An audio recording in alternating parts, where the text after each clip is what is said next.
Star Trek, the Kobayashi Maru, Chapter 5, Halley. I can't believe Starfleet ever let you two out in the field. Chekhov rewarded the doctor with a look of profound irritation. Sulu merely started laughing again. It isn't that bad, Bones, Kirk volunteered from his own seat. He hadn't missed the depth of displeasure in his security officer's dark eyes, or the embarrassment still evident on the lieutenant's face. You do a lot of things in command scenarios that don't exactly correspond to your attitudes in real life. McCoy nodded, obviously unconvinced. Like making up things so you can talk your way out of a bad situation. Kirk felt his own cheeks start to burn. That's different. Sure it is. The doctor turned to Sulu long enough to order brusquely, Stop laughing! It's bad for your shoulder. Then commented to Chekhov. If you feel the need to take direct action in the next hour or so, go into the back or something, okay? Chekhov continued staring out the window, refusing to produce a reaction.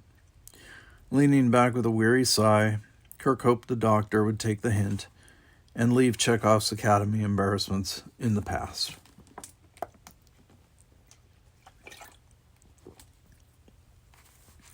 An hour later, emergency sirens boiled away Kirk's troubled dreams like a laser through hot wax. He tried to bolt upright, only to discover he was already sitting, his shoulders braced against the shuttle's inner wall. The muscles in his thigh yanked at his swollen knee.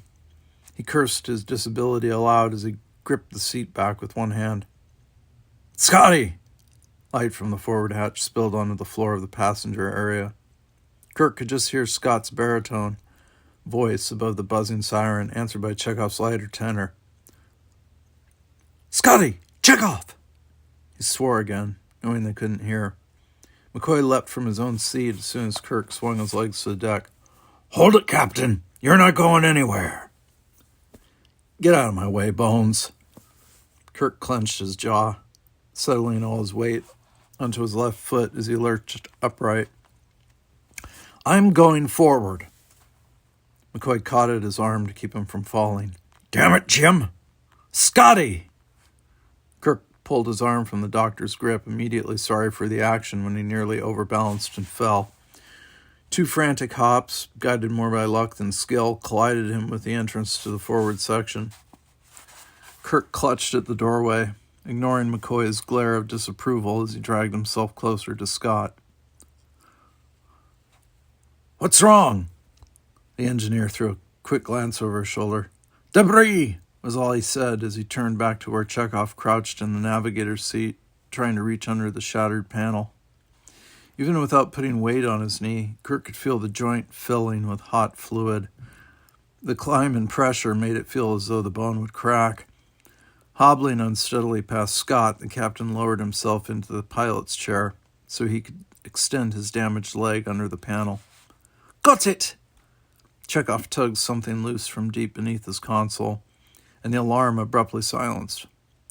Scott was already punching up coordinates on the navigation's display as Chekhov righted himself in the seat.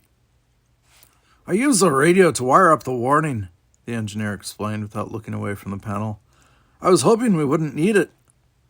Warning for what? Kirk asked again. Scott tapped a display to attract Chekhov's attention, then stepped back when the lieutenant nodded and set to work. Space debris, he answered Kirk. There's flotsam out here big enough to carve a starship out of. Even some of the small stuff could hull a craft this size. I rigged the sensors to warn us about anything that got too close.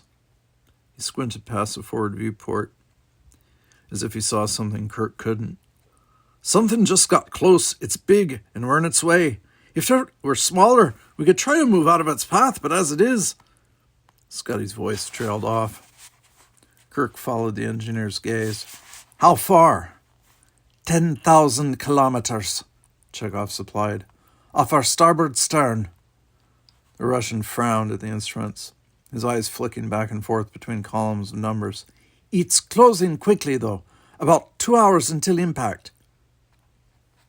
And then? McCoy's voice from the doorway startled them all. Kirk glanced at the doctor, then back to where Chekhov worried over the panels. "Don't worry about it, Bones," Kirk said softly. "We're going to be fine." "Liar," he chastised himself. "How can you be such a liar?" He opted not to think about it. "Sir?" Sulu's voice barely carried from the passenger cabin into the foredeck. McCoy backed out of the doorway to turn toward the helmsman. Kirk called, "What are you thinking of, Mr. Sulu?" "We could divert it," Sulu answered hoarsely. His eyes were closed, his face drawn and sallow in the half-light. "Isn't the starboard engine nacelle the one that's gone bad?" Scott nodded, his eyes unfocused with thought. "That it is." "Couldn't we use the pile in that nacelle to knock the thing off course?" "Aye," the engineer's face brightened. "Or at least use it to blast the rock into pieces small enough for the shields to handle." Chekhov uttered a short, mirthless laugh, then flushed when Scott glowered down at him. "So we sever the pod," Chekhov pointed out. "The pod is tumbling at the same velocity as the shuttle?"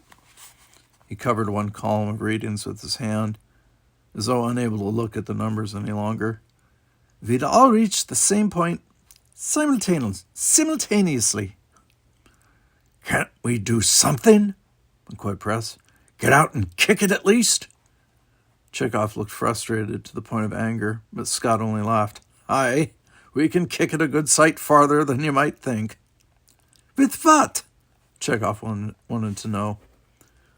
Scott clapped the younger man on the shoulder. "Accelerators!"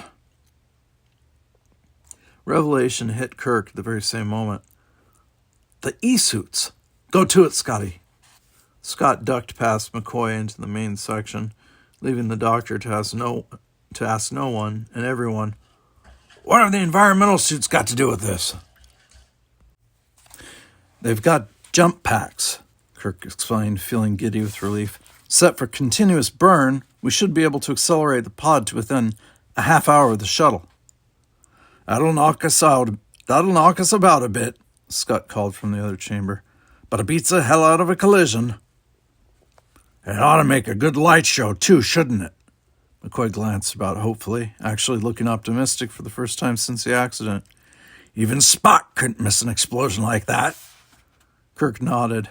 McCoy's faith was infectious. "Let's hope so, Bones. Let's hope Spock's looking in the right direction." There are so very many directions to look in space. A loud snap pulled Kirk's attention back to the navigation helm console.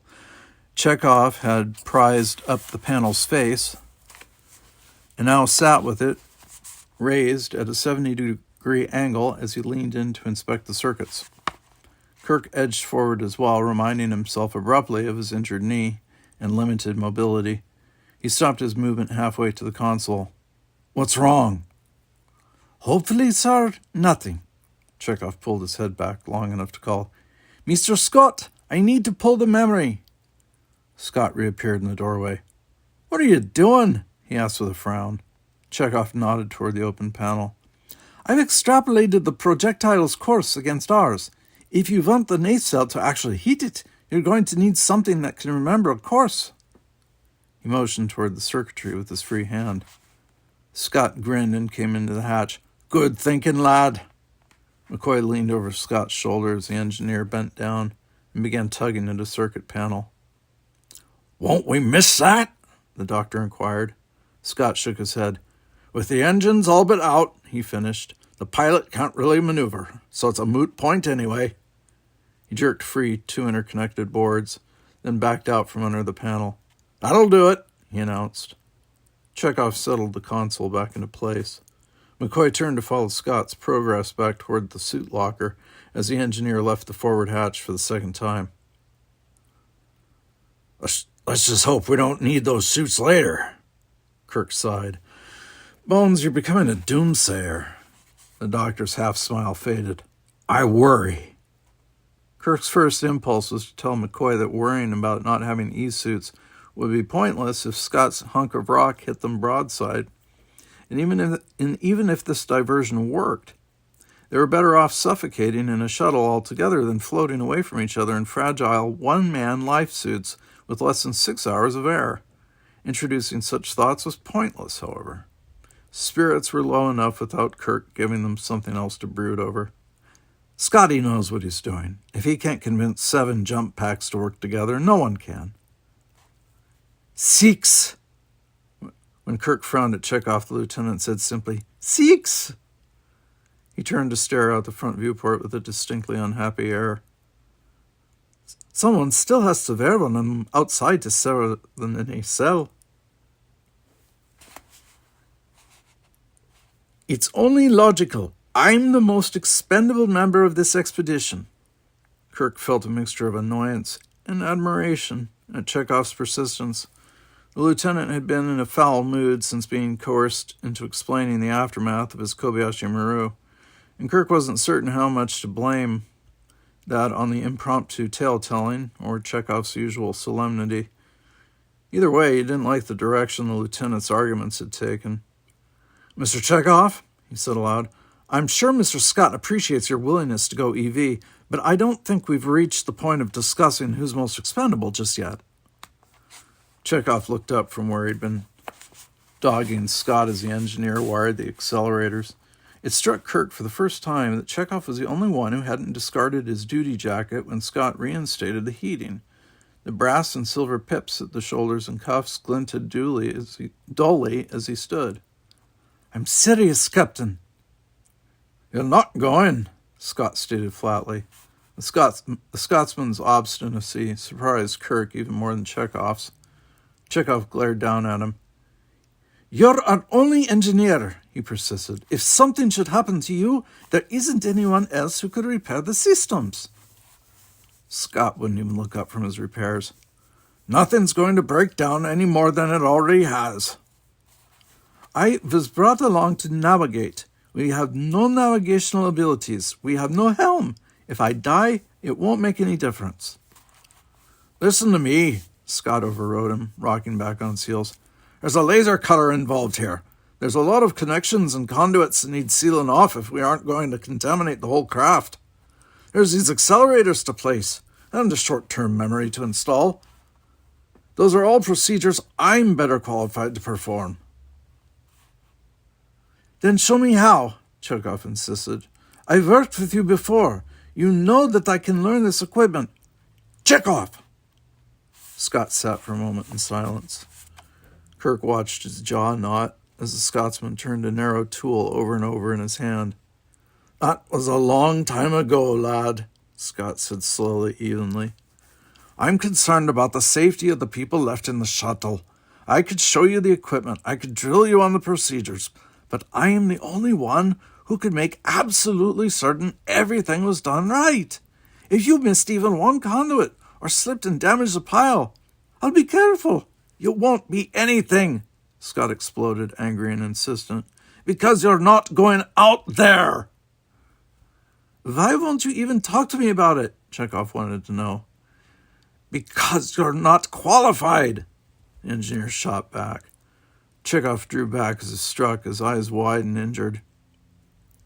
You haven't logged a single hour with delicate equipment in nigh on 5 years, Scott continued. I'll be damned if I depend on you remembering enough of what I once showed you to do this. Chekhov stared at Scott in brittle silence, his face blank, his back rigid. He reminded Kirk of the antique tin soldiers his grandfather used to have, with their identical stoic expressions and identical scarlet uniforms. Kirk was immediately embarrassed for the comparison, especially in lieu of Chekhov's story and Scott's angry words. I'm sorry, lad, Scott said more gently, but it's true, and you know it's true. I cannot take a risk like that, not with other people's lives.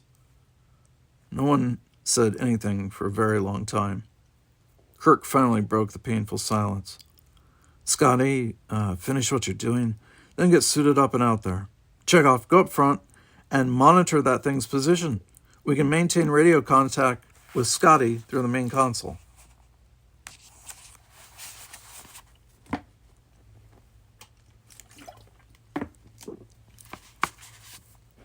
Chekhov hesitated only a heartbeat, then turned and swept into the forward hatch without even acknowledging Kirk's decision. Kirk was still warring with whether he should feel anger or sympathy for the young Russian when he noticed Scott staring after Chekhov as well. Get to work, Mr. Scott, Kirk suggested softly. Scott blinked, flicking a startled, embarrassed glance at his captain, then nodded and bent over the jump packs again. Settling back in his seat, Kirk listened to Sulu's shallow breathing, to Scott's deft tinkering, and to Chekhov's accusatory silence from the front cabin. His own knee sang a waspish song of pain from where McCoy had elevated it again. The doctor had rewrapped his knee with another cold pack and brace, but this dressing was no more comfortable than the first. His body urged him to give in, to go to sleep, but his mind refused to desert the 4 men who depended on his strength, even when he couldn't assist them. He forced his eyes open again to find McCoy situated in the row behind him. "I'm fine," he said, more from habit than because it was true. McCoy's eyes, directed toward the front, shifted to look at him. "We've been stuck in this box too long." His voice was low and concerned. "Starting to snap at each other." Kirk glanced to the forward hatch as well. "Yes." Scott was stepping into an E-suit by the lock, his back to them. There was still no sound or sight of Chekhov. He thought about the intense young ensign who was his navigator for 4 years, now as chief of security, and how badly Scotty's words would have stung himself as a young lieutenant, and how vulnerable Chekhov must feel after confiding about his academy days. Kirk was almost to his feet before McCoy caught his shoulder and insisted, "Where do you think you're going?" He shook off the doctor's concern when McCoy rose to intercept him. "Into the front," he hedged, not interested in trying to explain further. "I need to talk to Chekhov." "You're his captain," the doctor said, so softly that only Kirk could hear. "Not his father." "That's right," Kirk replied, hopping toward the front hatch. "But I'm his captain even now. Even when there's nothing else I can do. Just let me talk to him." McCoy held Kirk's elbow protectively for a moment longer, then nodded. The captain was reassured by the trust in his friend's blue eyes. The navigator's console was in sorry disarray, a legacy to Scott's heroic repair efforts. Chekhov sat with his back to the doorway, staring pensively out at the dusty stars. He didn't even turn when Kirk settled into the helmsman chair. "Do you understand why I'm keeping you inside?" the captain asked without prelude. They didn't have time to waste with coddling. Chekhov cast a bleak look over at Kirk, and seemed to catch himself and hardened his expression again as he turned away. "Yes, sir, I think I do." Kirk knew from his reaction. Kirk knew from his reaction that he didn't. It has nothing to do with what you told us or with what Scotty said. So something that was almost surprise flitted across the lieutenant's face, but he didn't shift his gaze. "I don't care what you did at command school. I know how difficult it can be to reconcile what you did as a student to what you want to do now. Real life is never quite like what they tested you for, and things that seem obvious to an experienced officer weren't obvious then. Failing a scenario isn't the same thing as failure." "Isn't it?" Chekhov turned to face him, his expression belligerent, but his eyes still hurt. "What Mr. Scott said earlier, that I'm not qualified. Do you believe him?" Kirk met the dark Russian eyes earnestly. "You're a good navigator," he said, "and a good security chief." Any truth beyond that was so subjective. "Scotty values technical expertise a great deal. I value good officers. You do what you feel you have to, and you do it well. No one can ever fault you for that." He wished he could offer more. Chekhov's expression closed down again, and he turned back to the console to adjust something on the sensors. "I'm sorry if I've disappointed you," he said softly. Kirk wanted to reassure him somehow, to reach out and touch him, to chase the insecurity away. Nothing he could think of seemed appropriate, though. All over again, he recognized the distance that had developed between himself and the navigator who he once thought he knew. "You've never made me anything but proud." Nothing further was volunteered, and Kirk didn't push the issue. Feeling cold and tired, he limped back to his seat to find McCoy waiting for him. "He'll be all right," he told the doctor quietly. "You'll see." McCoy scowled, unconvinced. And so will we? Kirk lowered himself into his seat, not meeting the doctor's gaze. I trust Spock. I do too, McCoy admitted, sitting back. It's fate I'm not too keen about. He looked off to starboard. There seems to be a lot of ifs in Scotty's diversion plan. If he can get the pod cut free in time, if the jump packs are strong enough, if the debris isn't titanium or some blast-resistant alloy.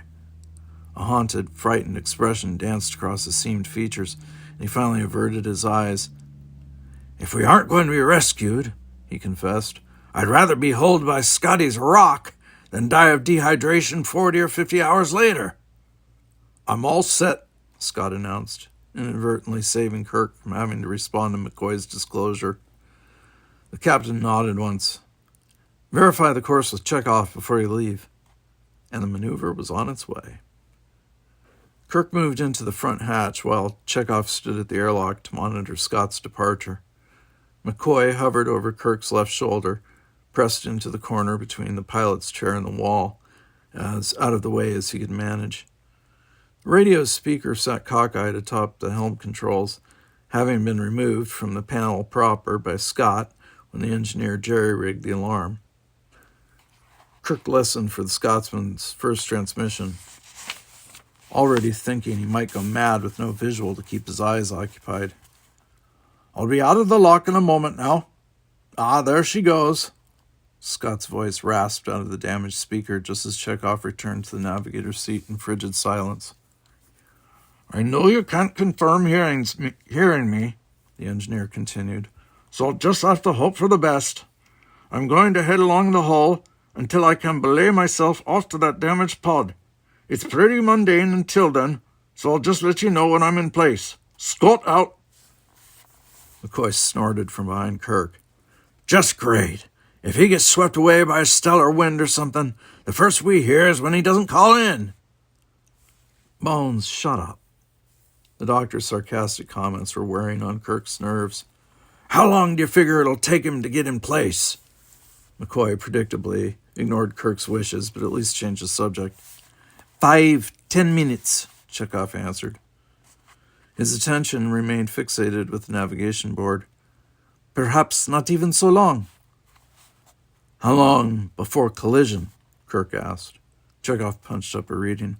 1 hour, 15 minutes. Not a great margin for error. It was nearly 13 minutes before Scott called in again. Kirk traced the outline of every button and light on the helm console with his finger as he waited, wishing a dozen times each minute that someone would think of something to discuss so they could pass the time less painfully. When the radio finally sputtered to life, Kirk jumped so sharply that his knee screamed pain clear up into his skull. All right, I'm at the nacelle now. Ah, what a sorry mess. She's got enough damage back here that we're lucky she didn't go critical 5 minutes after we hit the mine. McCoy leaned over Kirk's shoulder to growl at the speaker.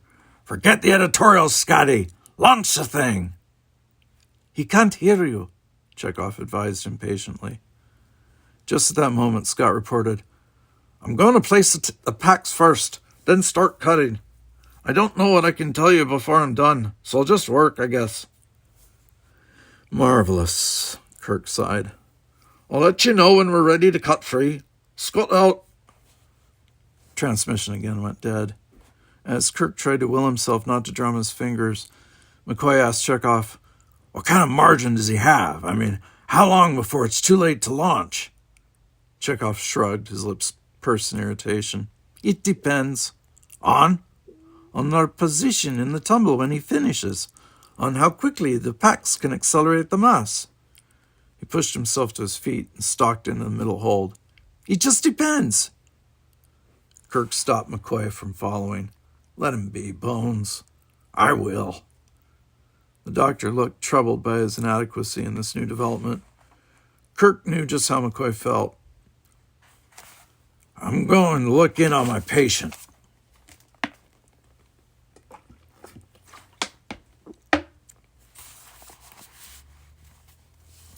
Kirk took the hand McCoy offered him to struggle to his own feet. Which one? He asked. The mobile one or the cooperative one? McCoy sniffed. Neither of my patients is supposed to be mobile. Kirk chuckled, but didn't contradict the older man. Sulu watched McCoy reposition Kirk in the front aisle, grinning. And I thought I was a lousy patient. You're a saint, McCoy assured him. You at least act as though you understand the English language. No, that's not fair, Bones. McCoy ignored the captain. So what about you, Sulu? He prompted, peeking under Kirk's cold pack before adjusting the brace on the captain's leg. You took this Kobayashi Maru thing too, didn't you? Like a shot in the arm, the helmsman admitted. Well, we've got some more time to fill. I'd say it's your turn to fess up.